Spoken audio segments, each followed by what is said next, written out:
All right, hey everyone, how's it going? It is time for Back in Time.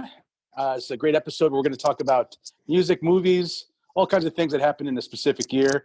My name is DJ Paulie, and I got my big brother Lou Lorenzano with me. Lou, how we doing? Hey, good. How you doing, bro? Great to be with you. Excited to talk about some of the great stuff that we kind of been through, like with music and movies and TV and all that fun stuff.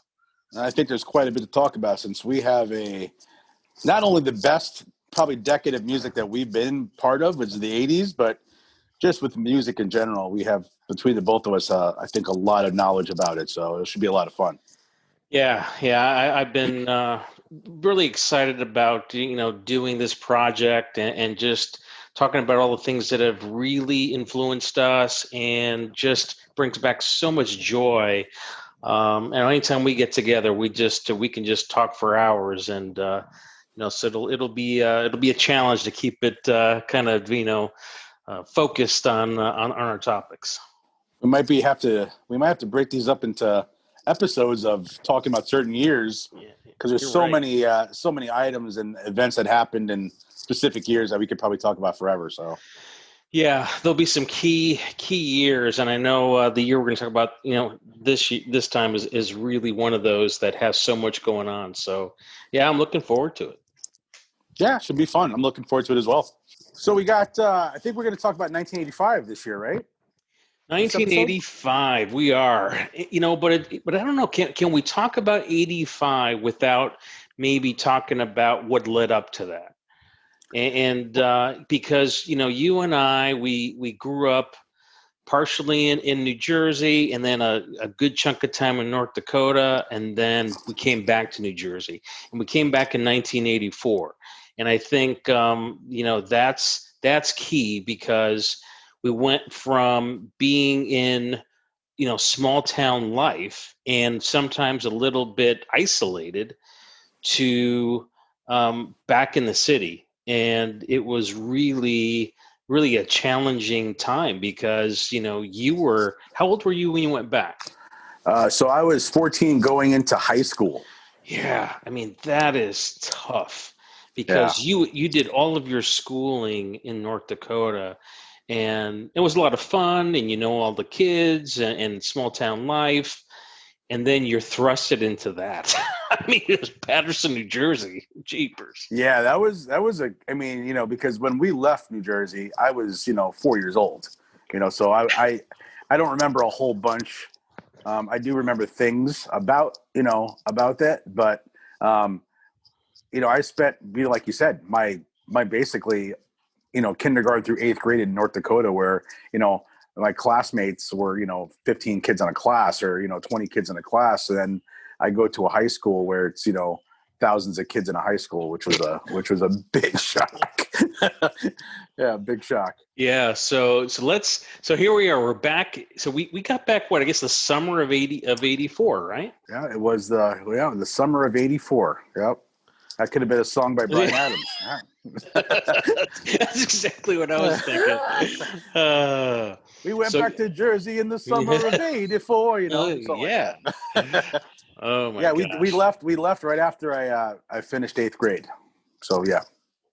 So okay, so here it is, summer of 84, and I just remember that we listening to music out on the porch. I mean, here we are on Pennington Street, and we're listening to the tunes, and I forget, little boombox or something that we had, or boombox, yeah. I remember it went through a lot of batteries. Yeah, lots of D's. and another thing too, as you talk about, so like people that are listening, that listen to this and hear and realize that when we lived in Patterson, New Jersey, we lived 2 blocks away from the famous Eastside High School, where the movie Lean on Me, Principal Joe Clark with his baseball bat in the school. We literally lived in the ghetto. I mean, we were right there. Yeah. It was definitely a shock, because even though we had lived there before, it was a different time. It was a different time, yeah. And a lot had happened. So I just remember, thankfully, you didn't have to go to Eastside High. Oh my gosh. Yeah. But I would have been bad. But yeah, so that being said, I guess because it's a very urban environment, that's when you had rap music really was it started a little bit before that, but it really hit big with Run DMC. Yep. I mean, And yeah, yeah, you're right. And, I mean, obviously, Grandmaster Melly Mel and, Sugar Hill Gang and Africa Bambaataa, groups like that, they had a big impact in the thing. But I think it wasn't until Run DMC really started doing their thing where, we would sit on the porch and there would be kids in the street, at cardboard breakdancing, yep. and stuff like that. And we're just like, whoa, what's going on here? Like, this was all new. And I think my first view of breakdancing was in Rugby, North Dakota. It was the Madonna video Borderline. Mm, And that was the first time I ever saw breakdancing okay. in the video. That was the very first time. And I remember at one of the school dances in 8th grade, kids were trying to breakdance in the gym in Rugby. That was hilarious. These kids that were not exposed to this, and they're out there trying to, breakdance. And I remember trying to breakdance in the kitchen on the floor, doing stupid stuff. So that was the Yeah, first experience I had, that's right. That's right. Yep. So you had that going on, the Madonna stuff, Run DMC stuff going on, and then I remember, be sitting on the porch and Rat was playing Round and Round, and all this is happening, and it's like these two worlds are colliding. It's like this was the music that was kind of happening. You had the hair band stuff going on, and you had rap hip hop, which was still called rap at that time, kind of happening. So, Yep. it was just a crazy time. Yeah, it was. And then you also had the kind of the beginning of dance music also, coming through with, you had groups like, I don't know if you remember, do you remember that song, Yo Little Brother? Yo, little brother, no, I don't think I know it. It's it was the dumbest video ever. I remember the Mm, video on MTV, but that was kind of the start of like the whole dance music and going to clubs and where people would start dancing and not so much dancing to Run DMC, but they were dancing to more vocal artists that were yeah. kind of playing more of a dancier beat, that kind of stuff. And so that was, really basically three kinds of things starting up in that time, even though rap and hairband was definitely the top two at that time, for Yeah, sure. yeah, Yeah. I definitely think so. You see, there's a lot of glam stuff going on, and so it was once again just this divergence of different cultures and styles and music, which made and that's really what the '80s was all about too. Is you just had you went into this new wave stuff, you went into the dance then really started to take off. And then it became hip hop, and then you really saw things fade. The rock stuff started to fade towards the end, and then of course you go into the '90s, you're into grunge. Yeah. So, but yeah, so let's focus in then. So, '84, that was happening. We want to talk about '85, and because '85 was such a big year for us because I had already in the fall of '84, I started working for Sam Goody, and was really exposed to. Even though we were music people, I mean, we'd always been into music. Um, the exposure to so many types of music through Sam Goody was incredible. And I just remember going through my first Christmas there and just seeing the amount of people. It's the malls. I mean, it was Jersey malls, in Oh God. 1984, 85. I mean, that was the height of things, right? I mean, it's Sure. just Yeah. crazy. It's So, what kids did. I mean, that's what I did. It's yeah. like, hey, Yep. what are we doing? I'll meet you at the mall. And you met at Yep. the mall and you walk around the mall and if you had $10 in your pocket so you could get something to eat and go into Sam Goody and buy a cassette single. How about that? That's right. That's right. The cassette singles and just kind of look at the new music and listen to music. And obviously, we were looking for girls too at the mall. I mean, walking around and checking things out and you had so many different styles of fashion going on during that time too. It's ridiculous. It was like you had just as much as you had music, you had style and fashion, which is so different as well. Yeah, yeah. So here we are, like Christmas of 1984, and this album or this single comes out. This I don't know if it's an experiment, but the Brits, the Brits have just such great music, and they got together to do "Do They Know It's Christmas?" And Yeah, Band-Aid. Yeah. I remember when that came out, and we got I think it was the 12-inch single that came out for that song. You'd have Yep. that and the cassettes and everything, and I just remember seeing that video. And I thought, oh my gosh, this is phenomenal, because you had all these Yeah. great artists from Boy George, you had Bono, Sting, Simon Le Bon, Paul Yep. Young. You had just a whole bunch of these great artists. Yeah, there was so many, and it is good for a good cause, obviously, as well. What the album was made for Yep. the femme and everything. But yeah, it was amazing. I remember, that video, just watching that video over and over and over and over again. It was just, it was amazing. Just hearing these voices, all these people singing together, and it was all people that we were just like, wow, you blew your mind seeing them. So. Yeah, yeah. So I mean, and that's what triggered what happened that summer in 1985. And the the year, 85 had so many great albums that were out. There was just so much that led up to that summer. And I'm trying to think of some of the good stuff that was going on. I know we had Purple Rain was happening at the time. Born in the USA was playing with Bruce. You had Madonna, like Yeah, it was Virgin, big. Yeah, it was a big one. huge. And then Wham came out, and that was that was huge with George Michael and Andrew Ridgeley. And it's so funny. I remember at Sam Goody, we actually had Wham for an in-store. And I just remember those girls just almost trashed the entire store. I mean, that Sam Goody was really large. It was a Oh really yeah, that large was a place at huge the one time. Oh my at gosh. Willowbrook Mall. Yeah. Yep.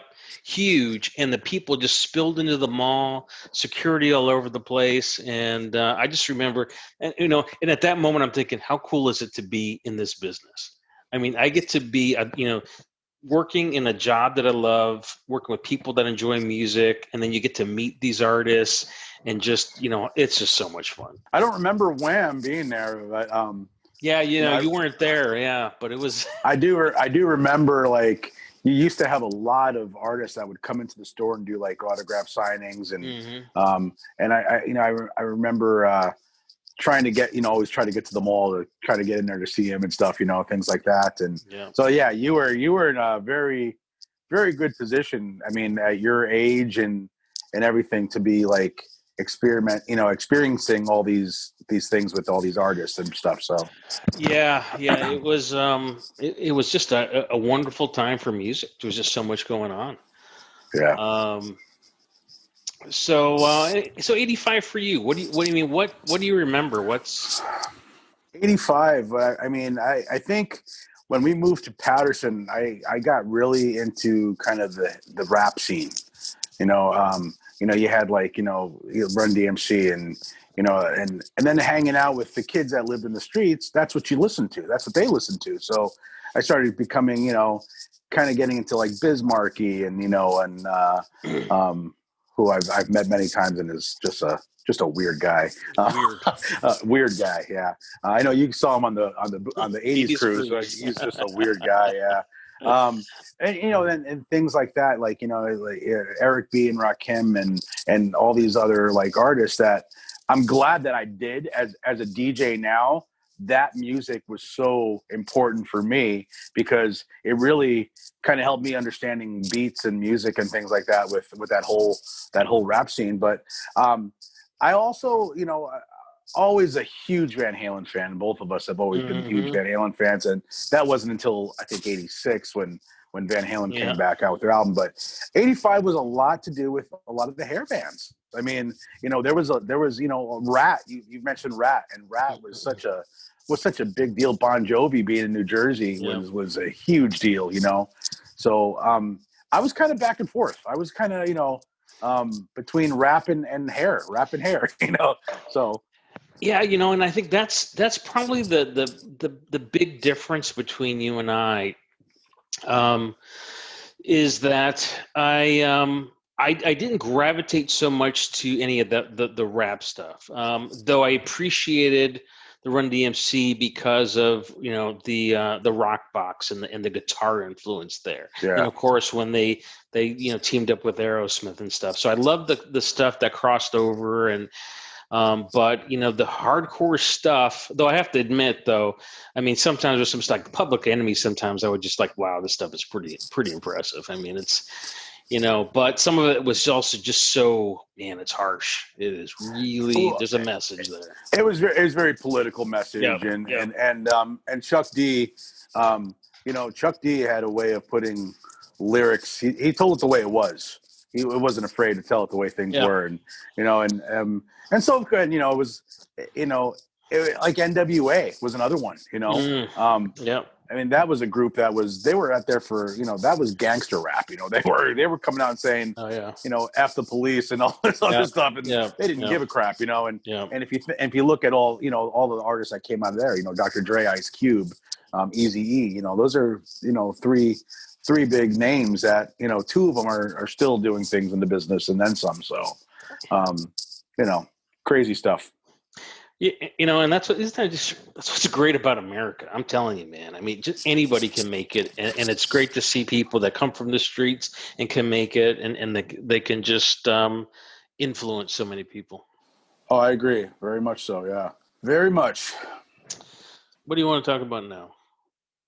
I mean, we're talking about how 85, right? So we've kind of stepped into a little bit about where you were with it. How for me, I was a high school kid, so I didn't have anything really going on except hanging out with my friends and doing things like that. So it wasn't until a little bit later until I got more into the performing side of music and performing and doing that kind of thing and becoming a DJ. But and who would have thought that this kid that from North Dakota that lived 10 years in North Dakota comes to New Jersey and becomes a DJ and a pretty popular one at that. I would Yeah. never thought that. So No, I agree. very fortunate for that. But all that music, from all those years, definitely were important into my life as becoming a DJ and playing in clubs because obviously, everyone thinks a DJ, the job, all they do is push buttons and play music. And that's not the case. And Yeah. you've seen me and you've heard what I can do, but all that music's important. I mean, there's still times that I mix in 80s stuff and I do remixes with stuff. So all that music has been an important part of our life, and it all started from the 80s. I mean, it really has. That's where it's all become. Well, heck, we could go back even further than that because let's face it, the 70s was a huge piece into what us getting into music ourselves because we were listening to things like Kiss and Molly Hatchet, but then also listening to the Bee Gees, right? Bee Gees. Yeah. And even the Village People for that right. matter. I mean, it's like, and I never even knew it. I didn't think they were gay back then. And now look at that, huh? Yeah. Well, yeah. We were just kids. What do we care? We just thought, wow, how cool is that? All right, construction worker. He's awesome. All right. Yeah. Oh, he's gay? Oh, wow. Okay, I didn't know that. But I do like their song at the YMCA. Yeah. Then you start to going, oh, yeah, YMCA, Macho Man. Oh, okay. Yeah, I get it. In the Navy. Yeah, okay. I get it now. That's funny. But yeah, I mean, Saturday Night Fever soundtrack was huge. I mean, Bee Gees and the Tramps and, the classic Disco Time, of course, which is, again, another part that definitely impacted me in my career as DJing too. Oh yeah. Oh yeah. So, absolutely. I mean, one of the hardest genres to mix is classic disco because they use live drums, and the live drums, it's not a steady BPM. It changes. You're not the drummer. and Yeah. and the beat can be off by half a second, and it'll affect your whole mix. It's No, that's crazy. funny. That's Yeah, funny. really hard. For some reason, I didn't even think about that. That disco. You think because you're always thinking those damn 4/4 beats and everything Yeah, that everything was really electronic, but I guess not. I mean, that wasn't until the '80s when they started using the yeah, 808s and then things like that. yeah, And those kinds of drums and the synth and yeah. everything. And they were using live. Everything. Everything was live. There was no drum machines and things like that. So it was very, very Yeah, difficult. so Yeah. yeah, so I would have thought, oh, that's easy to mix that because you got these steady beats all the time. But that's funny. Yeah. Yeah. All righty, let's talk a little bit about the concert that we just love so much, and Oh, the full day event of Live Aid, and that was just such a huge. So that happened when? When was Live Aid again? it was July November, 13th. July July 13th, 13th. 1985. Nice. That is One good. of the most impactful concerts of my life. Yeah, so I remember, I know I had to work, Yep. and I remember that was it was going to be, I forget how early, it was like 5, 6 in the morning that was going to Yeah. start. It was early. Yeah. It started in London, Wembley. Yeah. And then, so we set up a couple of VCRs to record it. I wanted to record it because I wanted to have a record of it, and then plus because I was going to be gone working, I wanted to be able to watch it. Yep. Unfortunately, we only were able to record the was it ABC that had it? I believe there was ABC and MTV, I believe, had the Yeah, coverage. yeah, and we didn't have And at the time, we MTV. didn't have MTV. Yeah. Yeah, so we caught everything that they were going to show on broadcast, but we didn't get to see the MTV stuff till later years. And And I watching. wanted my MTV. Oh yes, oh yes. I want my MTV. um, but that was fun. So I remember you and I got up early and Yep. we watched Crank It On, and I don't know if we caught it right at the beginning. Maybe we did. We probably did. I think we did. Yeah, Because yeah, I think we did catch it right at the very. I mean, I think we were up and just right in front of the TV, ready, like just ready. early. Yeah, Yeah, just ready ready to to go. go. We didn't care. Yeah. That's so good. And then after they had these what the hell were they called again? I forget. The guards that came out and played. The Coldstream Guards did the Royal Salute and God Save the Queen. So that's the way they kicked it off. And then it was status quo. Yeah. And they kicked it off with Rockin' All Over the World, and it was just such a cool, jamming, simple rock. But man, they had everybody going in that Everybody. crowd. Oh Eh, my God. People were going nuts. It was so cool. And we didn't know who they were. No, I had no clue who they First were. time I had ever heard of, Yeah. because we think of, and people may have known them that have been like on the East Coast and stuff, or just exposed to that. But when you're in North Dakota, we were not exposed to a lot of those things. Well, we were also behind too. The music. The time it got to us, it was already in New Jersey. It was already in New Yeah. York. It was, bands that we heard for the first time. People had already heard them 3 months before that. So we were like, oh wow, and didn't even know this. And like, oh, they've been around forever. We don't know. Yeah, and I think that's what was kind of cool about this show, was that we were going to be exposed to, because they had multiple locations that were filming and playing.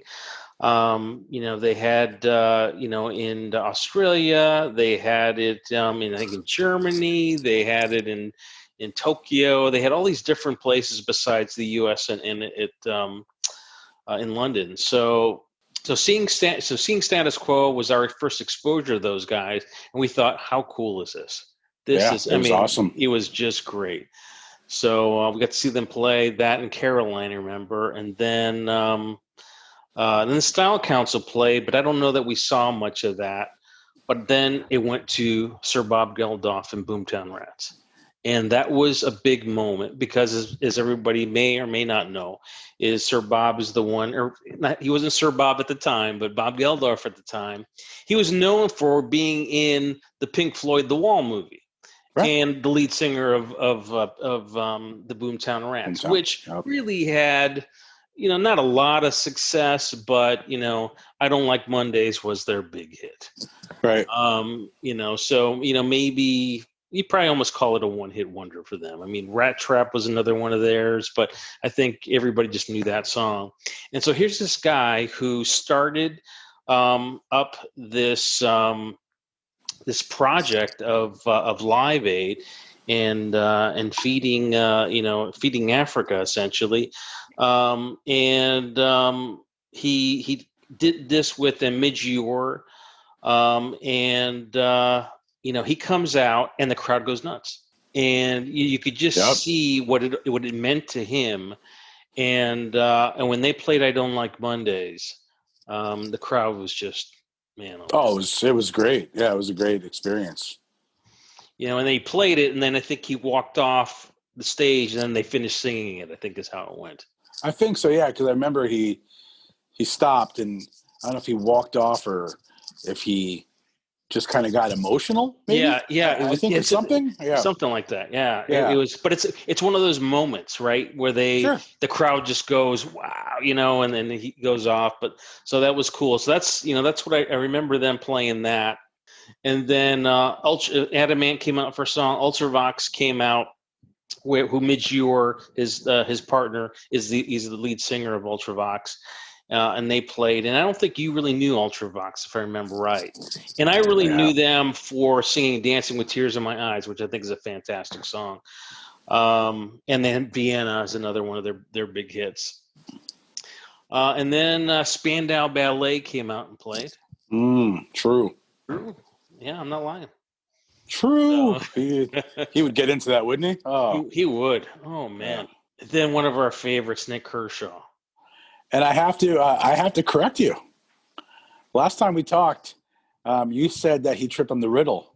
He tripped on Don Quixote. I was correct. Don Quixote. Okay. Oh, I thought you said wouldn't it be good that he tripped on? Nope. Okay. No, All right. you corrected me on the name of the song, but Oh, yeah. okay. I Yeah. actually was a couple weeks ago. I was watching some of the Live Aid concert, Oh, and nice. I was, after our discussion, I was like, let me go watch it, and so I went, and sure enough, that's it. It was Don Quixote. He was then he looked like, hey, what are we looking at? I love when people, the little trips and things that happen on stage, and and how they recover from those things. It's too funny. Yeah.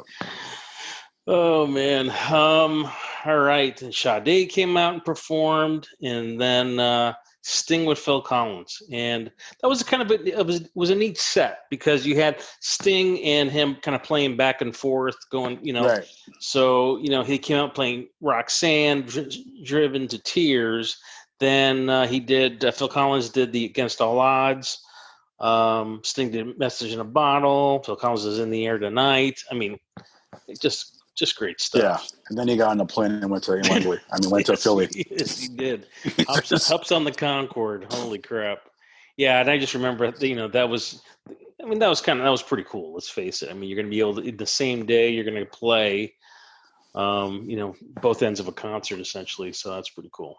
And they made such a big deal about that too during the concert. Did. Oh, it was just the Concorde. The Concorde. I could have swore they were showing footage of him like getting on the plane and getting off. Right? That's what I thought.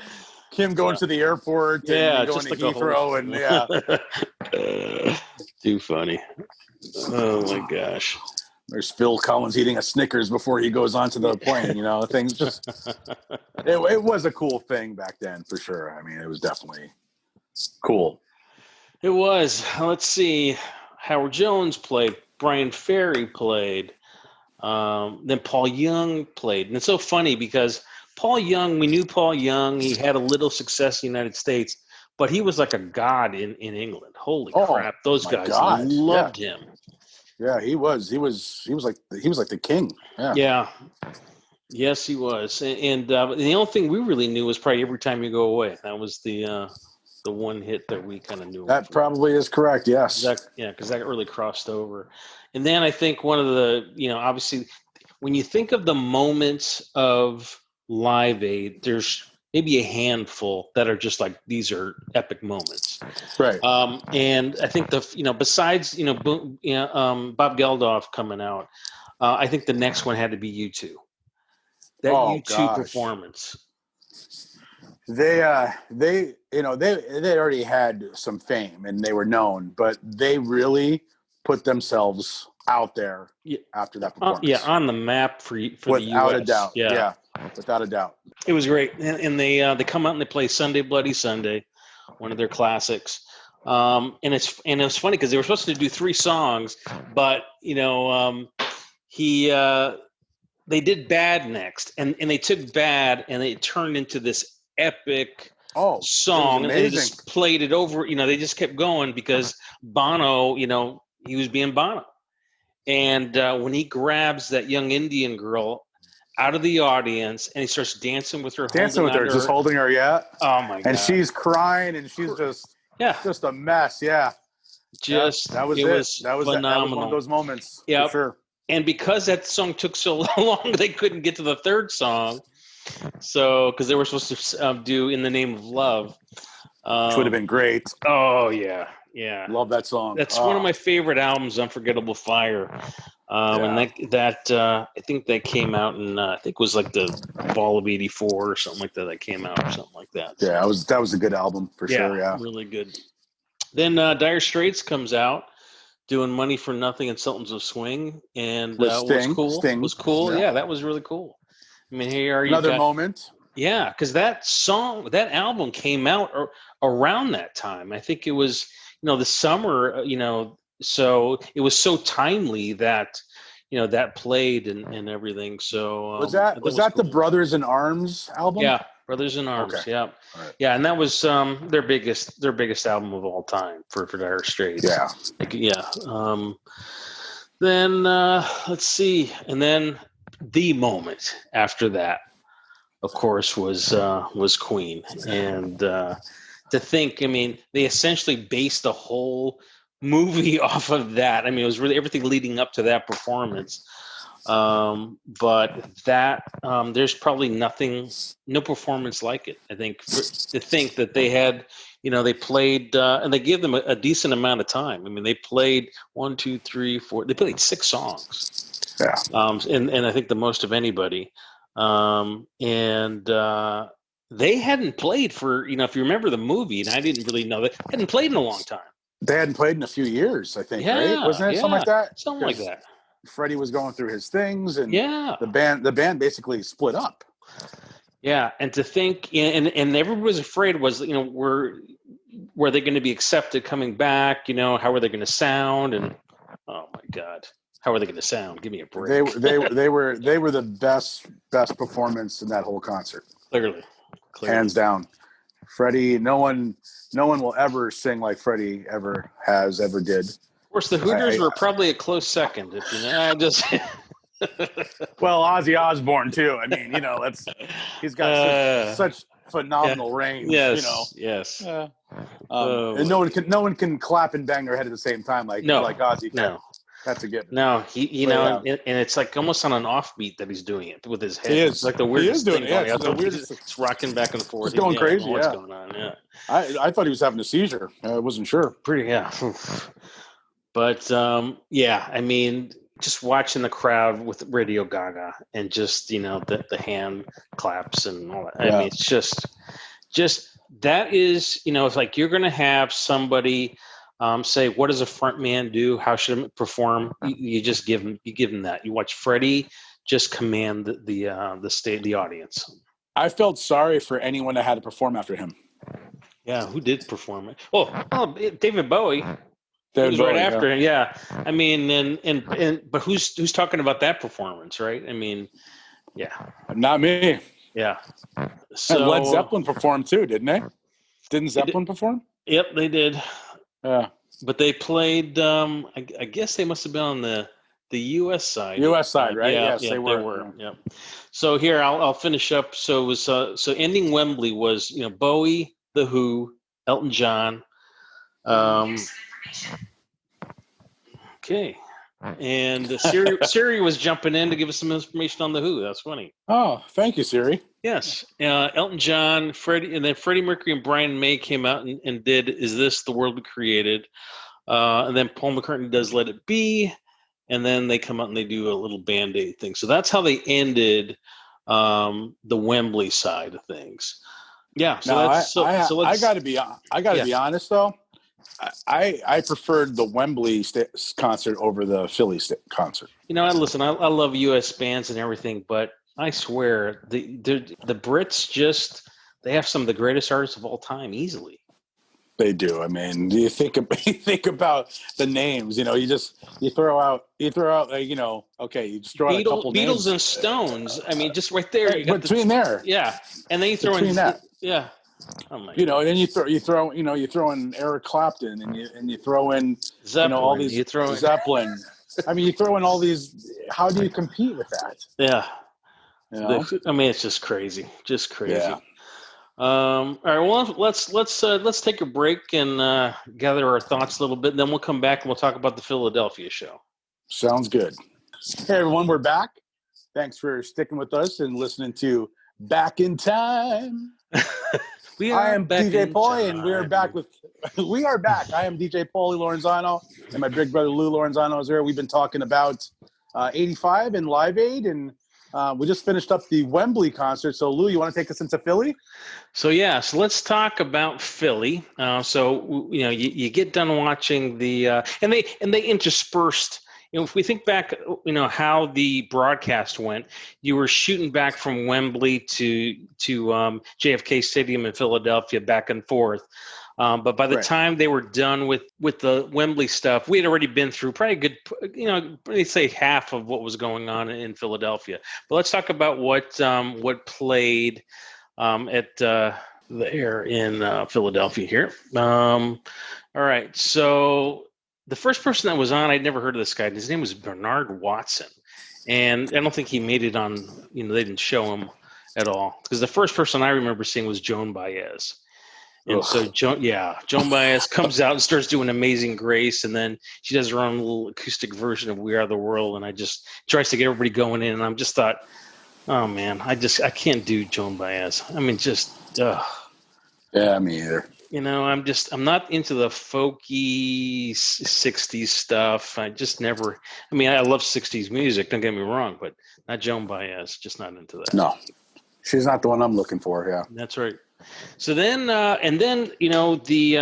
think Big Philly band that was really starting to make some noise back then, and it was the Hooters. The Hooters come out and they play. And I remember I was at an in-store. We had the Hooters at it was Garden State Plaza. I think was the Hooters, if I remember right. I was actually no, it was not. No, was it Willowbrook? No, it wasn't. Maybe it was Garden State Plaza. Had to be Garden State, yeah. You didn't have one. You didn't have one over at Premise Park, did you, Sam Goody? No. Okay, then it was Garden State Plaza. Yeah. And I remember going to that in-store. Yeah. I was there and got to meet them, and they signed my album because I had the Hooter album. I was a fan of the Hooters. Nervous I liked Night. them. That was good. That's right. Good stuff. So they come out and they zombies. Do And We Dance and All You Zombies. Probably their two biggest hits. Yes. And We Dance was fantastic. And We Dance is a great song. Yeah. Remember the video? Yeah. It was I think they were at the drive-in theater, if I'm not mistaken. Yeah. I think you're right. They had another song that I really liked too from them. It was kind of a slow song. Was it Where the Children Go or something like that? Yes. That was a really good song. That was good too. Yep. Yeah. Yeah. Now that album, they had several singles off of it. They did a good job. Yep. Then the Four Tops comes out, and I just don't remember seeing the Four. I mean, maybe they do. I think about. I don't. Yeah. I don't remember. Yeah. So they did a whole bunch of their hits there. But the one we always remember is one of our favorites. Billy Ocean came out. Only Billy. Only Billy. Billy and the Curtain. Billy and the Curtain. Yeah, they didn't even bother opening up anything for him. He had to perform outside of the curtain. Probably like about 4 feet, like 4 feet of space. It was small. It was ridiculous. I mean, I think when he was like dancing, I think he was hitting part of the curtain every now and then, right? Yeah. That poor guy gets no respect. Yeah, man, we're talking about the He's Caribbean Billy Queen. freaking Ocean. Come on, get into my car, baby. That's Let's right. go. Gosh, so funny. I remember him, with with the microphone, and he's, putting it out to the crowd, and he's supposed to be singing, and it's going back and forth, and he's lip syncing clearly, and it's just pretty damn funny. That was during Loverboy. Oh yeah, so good. Want to be your lover, lover. Yeah, that was a good one. So good.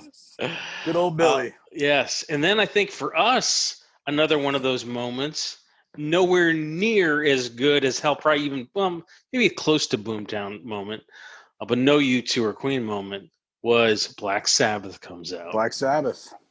That was so darn cool. You got it was the original bunch. Original group. Yeah. Yep. So good. And that's where Ozzy was. You do it, bro, because you do it so well. When he was into like a satanic thing, and then all of a sudden breaks into God bless you all. It was so weird, man. It's during Iron Man. Yeah, it just and God blessing during Iron Man. It's like, okay. Carmen is just going crazy, and they're just going nuts, and the band is just going insane, and all of a sudden, and he's got everyone. He was throwing out this too. He was doing this to them, throwing out the horns or whatever, the devil horns, and then he comes out. I love you all. And then he comes out with God bless you all. That's right. And then he laughs after he says it. Yes, it was like a demonic laugh. It was like, it's like, what was going on? Yeah. What did I say there? I don't mean that, It was so good, so good. Yeah. Then they went into that solo, and then he just started going nuts. Yeah. He banged his head and he did clapping his hands. Yeah. Complete seizure. Yeah. Just went nuts. Yeah. But it was a great moment though. I mean, it was good. They were awesome. Yeah. All right, and then Run DMC came out, played 2 songs, Jam Master Jay and King of Rock. King of Rock's a good one. Yeah. That's a good one. Yeah, it's too bad they didn't do like a rock box or something, but well, that was during, I think, their Raising Hell album, if I'm not mistaken. That was like their second album after Rock Box, and there was another song on there that they did that they had another guitar kind of hook similar to Rock Box, and that would have been a great song to do for that crowd because it was more of a rock crowd. They were like pretty much the only rap group there. Yeah. If they would have pulled off something like that, it would have been fantastic. That would have been cool. Yep. But it was kind of cool to watch, Jam Master Jay scratching and stuff, and being the only DJ and rap group on Live Aid is pretty awesome. So yeah. And then, listen to this next bunch. I mean, it's American music. It's kind of cool. You've got Rick Springfield, REO Speedwagon, and Crosby, Stills and Nash. So that's good. That's good American stuff, and then the '80s too. That's during a time when REO Speedwagon and Rick Springfield were both pretty big. I mean, during that time, the women loved Rick. Still do. REO was the stadium crowd. They just played all the big shows. Sure. Journey, REO, they were they owned stadiums. No, they did, without a doubt. Then after that, Judas Priest comes out. Wow. Yep. And they did Living After Midnight, Green Manalishi, and You've Got Another Thing Coming. Kind of what you'd want to hear from them at that time. I think that's a good stuff. Then Bryan Adams, and Bryan Adams had a big album. The Reckless album was huge, gigantic. Yeah. So he comes out, does Kids Wanna Rock, Summer of '69, Tears Are Not Enough, and Cuts Like a Knife. I don't know. I probably would have mixed in a couple other ones in there, but it's still a good set. Then the Beach Boys comes out, and I think Brian Wilson he performed on that one because Brian was not playing with the band. He was, kind of holed up somewhere, really just messed up. But I think he played that show, if I'm not mistaken. And they played California Girls, Help Me Rhonda, Wouldn't It Be Nice, Good Vibrations, and Surfing USA. Beach Boys, you can't go wrong all American stuff. Great. Can't go wrong with that set. Yep. George Thorogood and Destroyers come out. Who Do You Love? The Sky Is Crying and Madison Blues. Bo Diddley and Albert Collins played with them, so that's cool. I think I remember a little snippets of that. Then Simple Minds comes out. One of my faves. Yeah, they did Don't You, as well as Ghost Dancing and Promise You a Miracle. I like Ghost Dancing. Pretenders come out. I think she's from Detroit, if I remember right. Chrissy Hind. I mean, just fabulous stuff. Back on the Chain Gang, middle of the road. Yeah. Money. Santana comes out with Pat Metheny on guitar. That's good. Ashford and Simpson do a little Solid and Reach Out and Touch Somebody's Hand. Sounded like a rock. Yeah. Good old Ashford and Simpson. Then you had Madonna. Let me guess. She did Lucky Star. Nope. No. Wow. No Lucky Star. Yeah, I'm sure did she do Borderline? Did not. Like a Virgin? Did not. Material Girl? Did not. Oh my gosh. Right? That's what I'm Sidewalk looking. Talk? I'm looking. Nope. What did she do? Holiday. Oh yeah, I forgot about that one. And Into the Groove. Oh yeah, okay. Into the Groove is good. That's from Desperately Seeking Susan album. Yeah, yes. Movie. Yeah. Yep. And it's funny. Thompson Twins and Nile Rodgers were with her, and they played "Love Makes the World Go Around." Nile, huh? Nile's he was jamming back then, huh? He's jamming. He's still jamming. Then you had Tom Petty and the Heartbreakers. American Girl, The Waiting, Rebels, and Refugee. Love American Girl. Such a great American Girl is my favorite Petty song for sure. Then Kenny Loggins comes out and does Footloose. Of course he does. And then the Cars come out and do You Might Think, Drive, Just What I Needed, and Heartbeat City. Can't go wrong with that set. Nope. Neil Young comes out. Then The Power Station. And they did get it on. Then the Thompson Twins come out, do Hold Me Now. And then they do Revolution with Madonna, Steve Stevens from Billy Idol, and Nile Rodgers on bass. And then Eric Clapton does White Room, She's Waiting in Layla. That's nice. Good stuff there. Then you got Phil Collins, who just got off the damn Concorde, eating a Snickers. That's Snickers. Right. You know how you get when you don't eat. Yeah? Oh, yeah. You piss off Led Zeppelin, that's what happens. That's what happens. Did. Yep. So then he does Against All Odds and then In the Air Tonight, which is funny because I think he did that in London as well. That's what he did in London. Yeah. So that's interesting. You have other songs, Phil. Come on. Then it's the Led Zeppelin. And so the Led Zeppelin was only, I think, shown on MTV.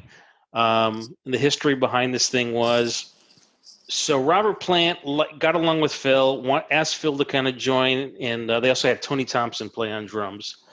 Okay.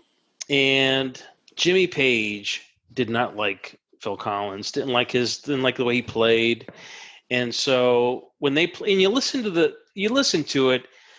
Listen, those guys are not John Bonham. They're not John Bonham. There's nobody like John Bonham playing Phil drums. So Phil is a fine player, but he's not John Bonham. And so definitely not. Jimmy Page hated the way the drums sounded, and he refused to let that go on any recording. You don't see it on the Live Aid stuff. You can only see it really like on YouTube. Those things. And when you watch it, it's okay, but it's not. It's not the way you remember, Zeppelin being played. So anyhow, so that happened. Then Crosby, Stills, Nash and Young get together and play. Then it's Duran Duran, Patti LaBelle. Then you got Hall & Oates. Good stuff. And they do a whole bunch of stuff with the Temptations guys, which is neat. Then you had Mick Jagger and Tina Turner, and that was a good set. Then you had Bob Dylan, Keith Richards, Ronnie Wood play some songs, and then USA for Africa, We Are the World, and that was the Live Aid show, and that was Philly. And it's funny when I think about all this, they're just, and as a whole, amazing, artists and great performances, but we'll always pluck out just those few that just made the show for us. Because there's stuff on some of the stuff was just okay, right. but as as moments, though, there were some really fine moments. Yeah. Yeah, I agree. There were some great Uh, moments, but I mean, like a lot of the stuff was like you said, it was okay. There was some okay stuff, but then there was just stuff that was like, wow, mind and blowing. I seem to remember that the stuff that we enjoyed a lot was stuff that was just earlier in the day. There were just some these things that we just really enjoyed. Like we enjoyed Nick Kershaw, I, which all right, which well, is but I always liked that song. That was right. what the Wouldn't song, it be that good? I Was always. always cool. It was Yeah. a great song. The video was a cool video concept. He was Yeah. like some alien Martian or some robot and Hmm. lit up and stuff. And I mean, obviously, it's funny how nowadays we talk about music and we don't refer to music videos anymore now. But back then we did, because the music video was an important piece for us.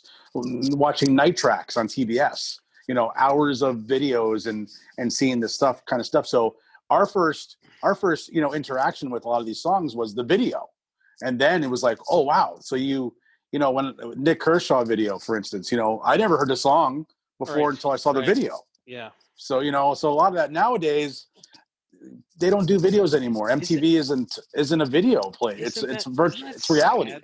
Isn't It's that sad. just sad? I Music mean, television is reality television. and our kids didn't get to experience music the way we did No. because everything was about the video, and we couldn't wait for the next set of videos, and we Oh couldn't, my God. each Friday night we were looking forward to night tracks, and Yeah. then there'd be something that we see that we like, whoa. And I remember one of those, I don't know if you remember, was U2 Live at Red Rocks when they did a song, and they had, I forget which one they performed on there, but I'm like, U2, what is this? This is amazing. And then things like Talk Talk. Oh yeah. Send me an It's my angel. life. Yeah. Or It's My Life, right. And Yeah. then I'm trying to think of some of the other ones. The Fix, seeing the Oh Fix yeah. on there. I mean, Major Tom. yes, yes. I mean, You there's know. so many cool things that in these videos. I mean, 99 Luftballons. I mean, Lionel Richie all night long. that was good. And I like That was a dance. classic. The dancing with the ceiling one was cool too. Oh yeah, That was that a was cool awesome. one. Yeah, Jumping up and there on the ceiling. yeah, Yeah, yeah. That there was was some cool stuff. I remember running home from school to watch the Michael Jackson Thriller video, oh yeah. because it was going to be on at like 4 o'clock That's right. or Yeah, something, yeah. and it was like the premiere. And it was like I left school like running home, like everyone's like, I got to go home and watch Thriller. We couldn't wait for this video, Yeah. and it was a movie. And we're like, holy Really, crap, yeah, yeah. It was it cool. was amazing. Yeah, and the kids will have no idea of that now. No, I mean, No concept of it. and they don't have a concept of going to a record store No. and going to buy an album, going to buy the CD, going to buy singles. I mean, all those things. I mean, during my period, I went from LPs, to CDs, and then I watched it go digital and watched it all go away. I mean, it was just really sad to watch what happened. Well, and I can add on to that as a DJ. I went from buying vinyl, we're having turntables and carrying crates and crates Yep. of records to parties, to bringing it all on a laptop now. Yeah. And Yeah. it's changed. I went to Easier the on your CD era back. too. Yeah. Yeah. Oh, as an older guy now, it's great. I Sure. mean, thank Yeah. God for it. But it's Yeah. just, for me personally, I used to love being able to put my hands on that vinyl and being able to touch it, and it was just and you get that, you wouldn't have that perfect sound. You'd get a crackle in there, and it's authentic. It's authentic stuff, and you don't get that now. Now everything sounds great. Yeah, it's funny, and I don't mean this isn't a knock, but No. when I think of DJing, that's you with two turntables or three turntables, whatever it might be. That's, to me, was DJing. Oh Because yeah. that was a freaking art form. And, Not that and it much. is. Yeah, I mean, Well, no, it's still it's easier now. It's easy yeah, now, yeah, because now yeah, all these systems, and I'm sitting in front of my system right now looking at it, but like it's all now, you can hit these buttons and it'll match your BPMs, your beats per minute. So yeah, all you have to do is hit a button. If you can match the beats, you can DJ, and it's not yeah, an art anymore. It's yeah. where when turntables and a mixer, and that's what you had, and it was a matter of me going home and listening to a record and saying, okay, this has 122 beats per minute. I have to match it with something else. And you're sitting there and you're like, oh, this record's way off, but I'm going to make it work somehow. And you do. That's an art. And, a lot of these young DJs now, these young kids, they don't understand that and they don't get it. And so, you put 2 turntables in a mixer in front of some of these new DJs, they would have no idea what to do. They wouldn't have a clue. No. Yeah, it's sad. Yep, for sure. All right. So we kind of went through that. What else in 85, bro, that comes out to you? Anything that you remember? There were some really good movies in 85. All right.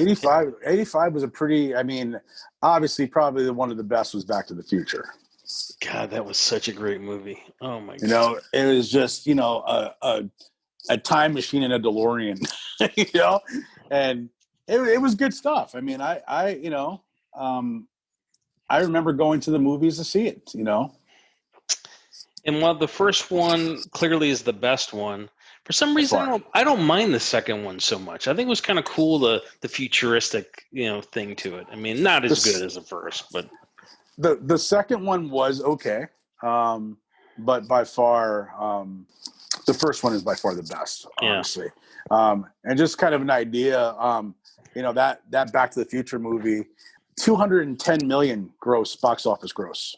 Yeah, that's a good for the day. Definitely big time. Holy crap. Another big movie in 85 was Rambo, First Blood Part 2. Yeah, I remember the First Blood movie I thought was just fantastic. Oh, and yeah, Brian Dennehy was great. Yeah, he barely speaks in the movie. I mean, it's just a few lines, which works. Which, thank God. Yeah, thank God for that, because they don't want to really listen to him talk. And Sylvester Stallone had a pretty good year because he had also Rocky IV was also another one that year too. So he had 2 big movies that year. That is big. Yeah, and I know you liked Romancing the Stone. Remember they did the Part 2, Jewel of the Nile was another one that. Yeah, and it wasn't as good. Was not as good.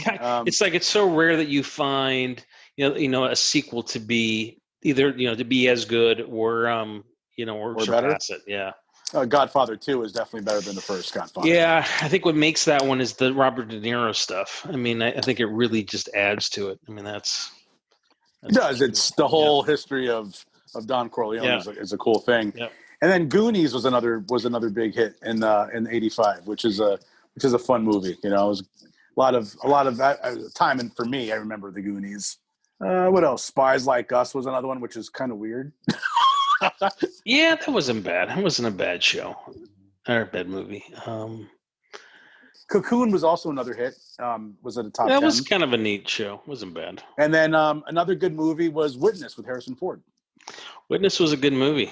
Yeah, it was a really good movie. And it was a little bit of a departure for him being, Indiana Jones and Han Solo and, it's amazing how many great movies he's done. He's just done some fabulous stuff. And these franchises that he had, the Jack Ryan stuff, and then of course Star Wars and Indiana Jones. I mean, my gosh. And which is funny because we didn't talk about Out of Africa, but that won Best Film at the Golden Globes and the Oscars. Yeah. Which I don't understand that, but I was not a big fan of that. What else? I'm trying to think what else was big. Do you remember the movie Heaven Help Us with the Altar Boys? Heaven help us! Heaven help us! Who was in that? Oh God! I'll tell you in a second here. Let's see. That was Andrew McCarthy, Patrick Dempsey. They're a group of teenagers. Donald Sutherland. They go to a private school. Remember? Boy, oh boy! I don't have much memory of that, if at all. Oh, great! Funny movie. It was so good. That was released in 85, and I just was going through it and I saw it, and I was just like, that was such a good movie. It was so funny. I'm trying to think what else is. Breakfast Club also was released in 85. Nice, good stuff. Yeah. Friday the 13th, A New Beginning. Police Academy 2, their first assignment. First one is kind of pretty good. It was, yeah. It started getting really, really bad. as they started going on and on, they got. It's kind of sad. I'm looking at some information. It's like showing people that died. It's like, geez. Yeah, I saw that Yul Brynner died that year. Yeah, that's probably the And Margaret Hamilton. and the big one was in an airplane, Ricky Nelson. Ricky Nelson, that's correct. Yes. Yeah. Correct. Here I've got I got a couple of things for you. See if you remember these. These were quotes in 1985. Okay. You remember Billy Crystal doing Fernando Lamas? You look marvelous. Yeah. I do. How about the Bartles and James commercial? Thank you for your support. Bingo, nice. And then Dan Rather had his new ending at the end of his newscast. You remember what it was? One word. Stupid, I think. But anyway. Oh, I have no idea. What is it? Courage. He was the cowardly lion, Courage. Give me some courage, even. Oh my God, that's such a dumb quote. Yeah. Oh my God, too funny. That's funny. That's some good stuff. Yeah, Bartles and James. That was a big deal back then, huh? It was, right? Thanks for your support. Oh, two old guys. Good stuff. Yeah. I mean, 85 again. Great year. A lot of great stuff with movies and just with with the music, of course, and of course Live Aid was the big deal, of course, for that. When it comes to anyone that was part of 85, they have to remember Live Aid. I mean, I would think anyone that lived through that time and anyone that loves music as much as we do, that was like winning the World Series, the Super Bowl, and every other thing in one. Having that. Yeah, no, it definitely was. And then, I remember, I don't have anything, I didn't list anything on TV, but I'm pretty sure that, we're talking about the Miami Vice time, right? Yeah, because I remember I was dressing like that. So yeah, I mean, so we think about the fashion, the neon colors and all that stuff, and no socks, and and loafers. The loafers. Yeah, I mean, it's just such a cool time, and it's funny because me and my wife have gone on 3 of the '80s cruises, which have been a lot of fun because it had the old MTV VJs on there.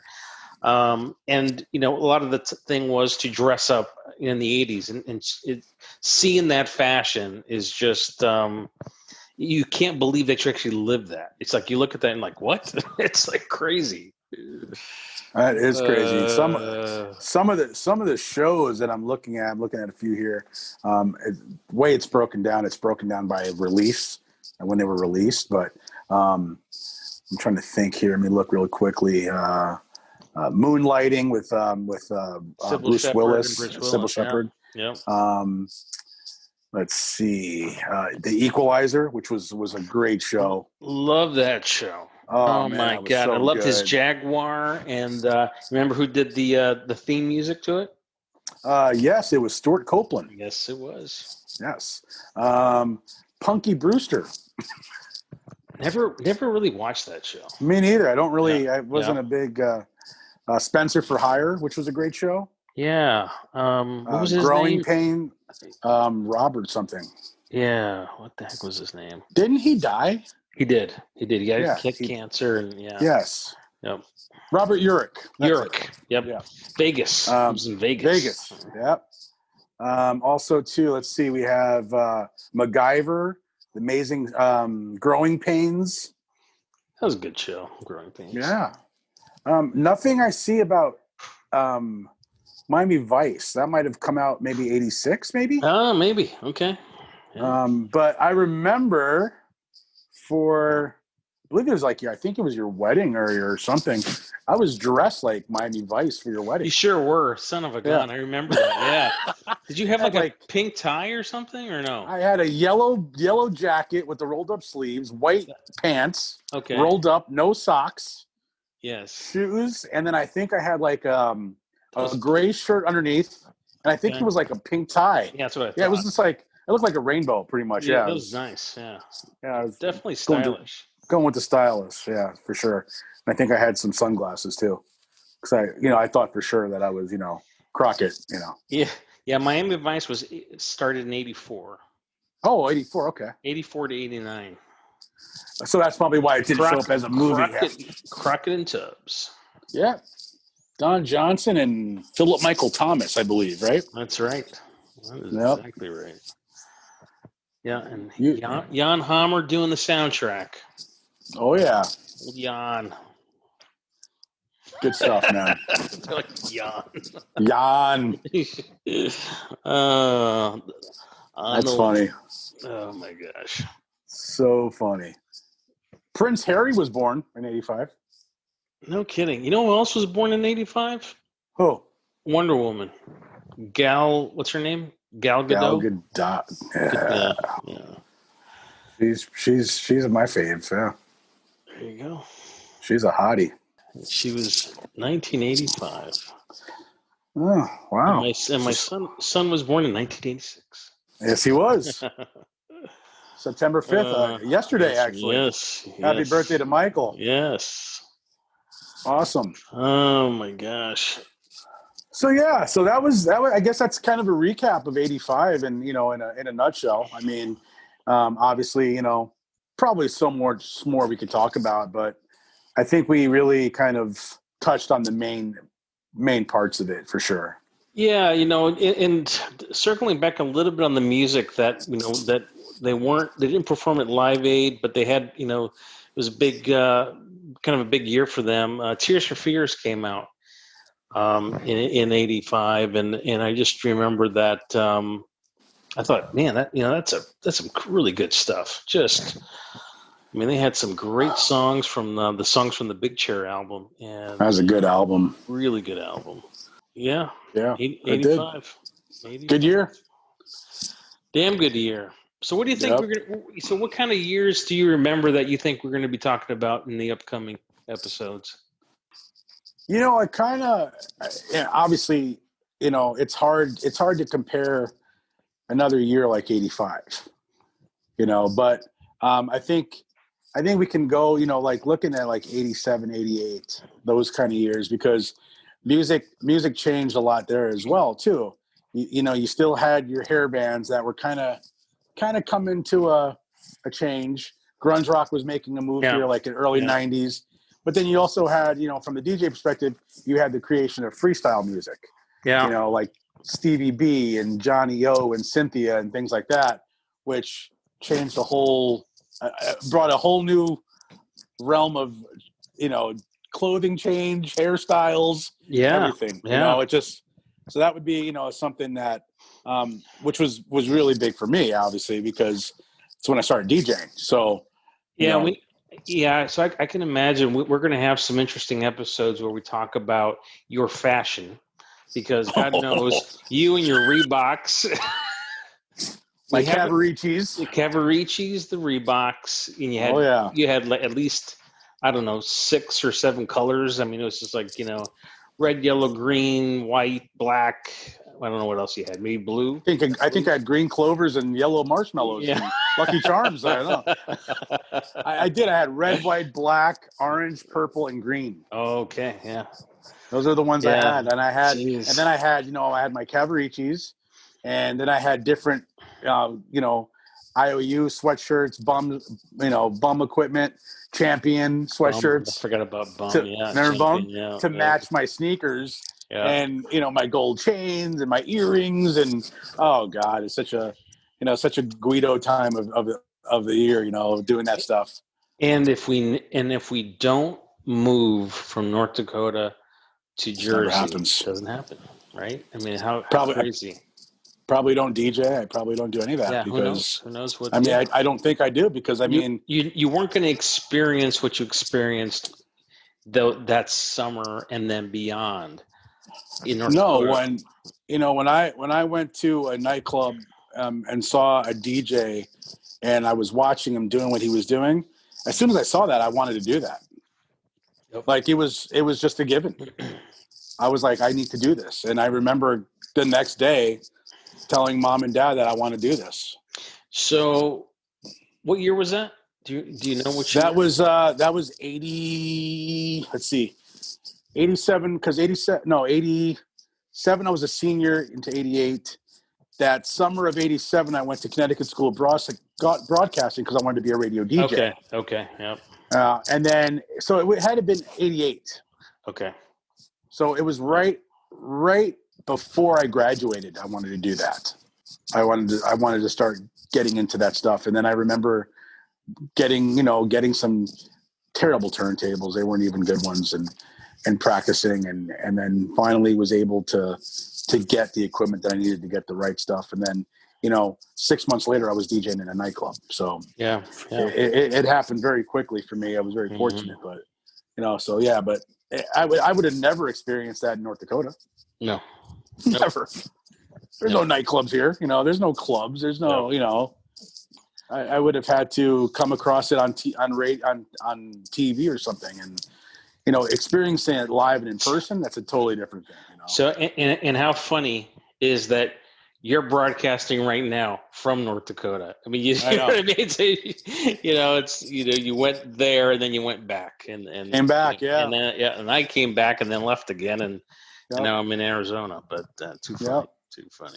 It is what it is, And now here I am, DJing and doing stuff in North Dakota, right, as a DJ, right. Then of course I, doing my radio show that I do every Sunday out of New York. I do a mix show, so it's been